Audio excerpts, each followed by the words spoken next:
Hello there. Welcome to this lecture. In this lecture, you are going to explore substitution API and substitution method used in ODI knowledge modules.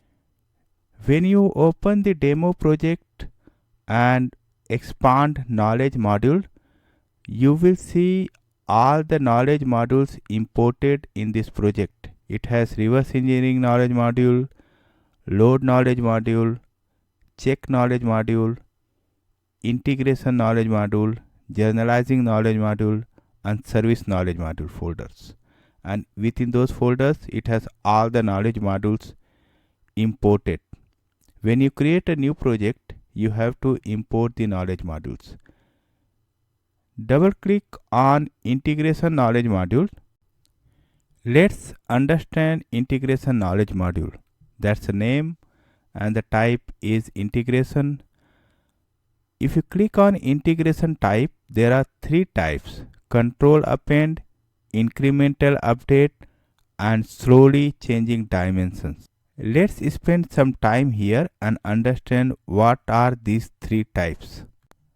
To understand how these three integration type works, let us look at this example. In the source database, you have a table which contains employee number, first name, last name, and weekly salary. Through ODI, you moved that source database data to the target database table. Now your target database also has same table with same data. Now consider some more update, some more transaction happened on source database and your source table data has changed. The salary of John De Silva has increased and now it is $2,000 per week. And also a new employee has been added, Abiram, with a salary of $1,500 per week. Now when ODI moves the data from source database to target database, how will it integrate the new data, new changes with already existing data in target database table is decided by integration type. If integration type is control append, ODI will first delete the existing data in target database table. It will make the table empty and then it will bring the source data from source table as is and dump the complete data again in target table. This kind of operation is okay, is acceptable when the table data size is very small. But if your table data size is very big, like for example, if you have millions and billions of records in one table, such operations like removing the existing data and dumping the complete data again can become very performance intensive and your transfer of data can become very slow. If integration type is incremental update, ODI compares the new incoming data with what is already there in target database. And during the comparison, if ODI finds any changes in the data, for example, salary of John De Silva changed from 1800 to 2000, it will only update the changed data. In this case, it will only change the salary from 1800 to 2000. It will not change any other data. Likewise, if it finds brand new data like new employee Abby Ram's record, it will insert that new data in target table.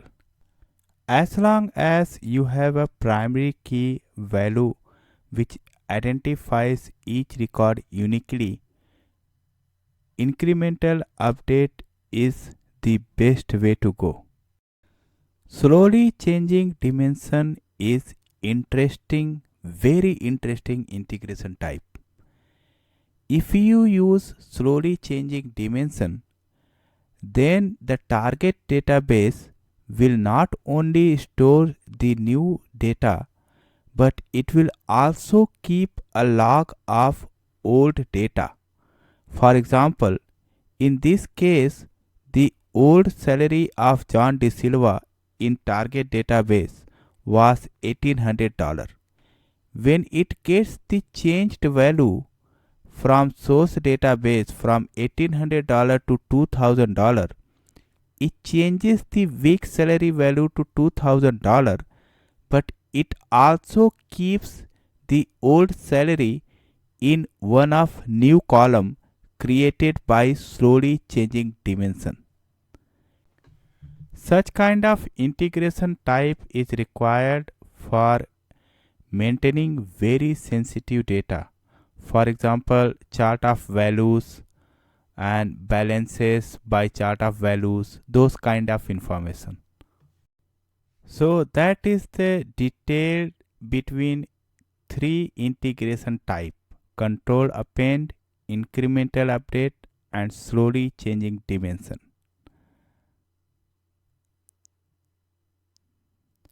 You will see the target technology and target language here. If you click on target language list of values, you can see lot of languages mentioned there, like Python, SQL, Groovy, many languages. In one knowledge module, you can have tasks written in different languages. Mention of task. Let's click on task, and task tab shows all the steps this knowledge module performs. If you click on execution unit main, that is where it is showing all the activities this integration knowledge module is performing. There is validation, KM option, check RDBMS options. When you create a knowledge module, you can decide the activities it performs, and the target technology will tell you that the target command you have written is in which language. Like within the same knowledge module, you have commands written in Python, Oracle, there will be commands written in Groovy, and this is why it's called declarative methodology. In one knowledge module, you can write commands following different languages. Open one of the target command and let's go through this. If target technology is Oracle, you will see the mention of ODI ref. This is by default Java class method ODI reference, and ODI ref is instance of that Java class method. This is what is being used in knowledge modules, ODI ref class, and then there are methods like get table, get target column list, which actually brings the list of the tables and columns in the task. So if you wrote here, you see in the command text it says create table and then ODI ref dot get table, and in bracket it has L, target name, and A. It indicates that it is calling ODI ref instance, which is Java class ODI reference, and dot get table is a method, and it's saying get the target name, that's the I dollar table name, and then further down it has column list. This is how it dynamically creates that the create table script to insert data in I dollar table. You can get the list of all the methods you can use in ODI ref table in the document I referred in this lecture. It's Oracle document. It's Oracle document and it lists all the methods in ODI ref Java class which you can use to create your own knowledge module. The creating or customizing knowledge module is advanced concept in ODI. You might not be using this feature in your first project. So do not worry too much if you don't understand completely. It will take time to get the kind of expertise where you can write your own knowledge module. So give yourself some time. These are very advanced concept. This is something related with Java also. So it might take some time to digest and that's okay. What you see here is IND update column. This column indicates the data coming in integration table, $, table, whether it's a new data or it's existing data, and based on which integration method you following, ODI decides how to treat this new or existing data while updating the target table. Go through the tasks and understand how it works. There are several tasks performed in one knowledge module.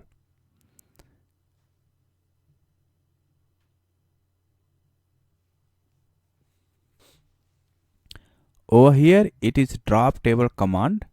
Once the $, table is populated and $, table populated the target table, you can drop the $, table.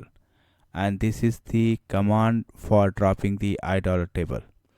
And that's why it's written at the very end in the task list. Next thing to explore is options.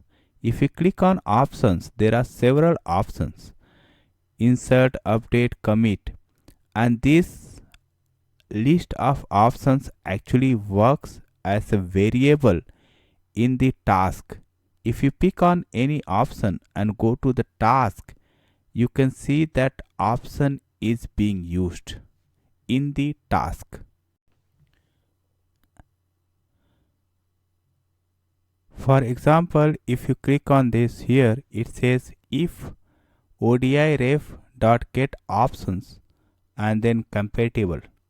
Compatible is one of the option in option list, and the way to call the value for that option is to use ODI ref dot get option.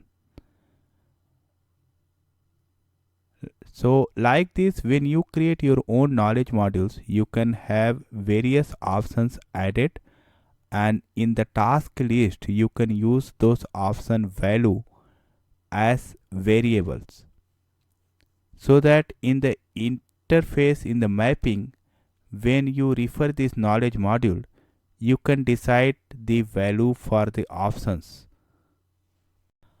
Awesome. Very good job. That was a very big lecture on a very complex topic, customizing knowledge module and understanding substitution API and substitution method. This is advanced concept in ODI. If you are working in ODI for the first time and this is your first exposure to ODI, it might take time to get this kind of expertise where you can understand and modify Oracle knowledge modules. So don't be too demanding on yourself.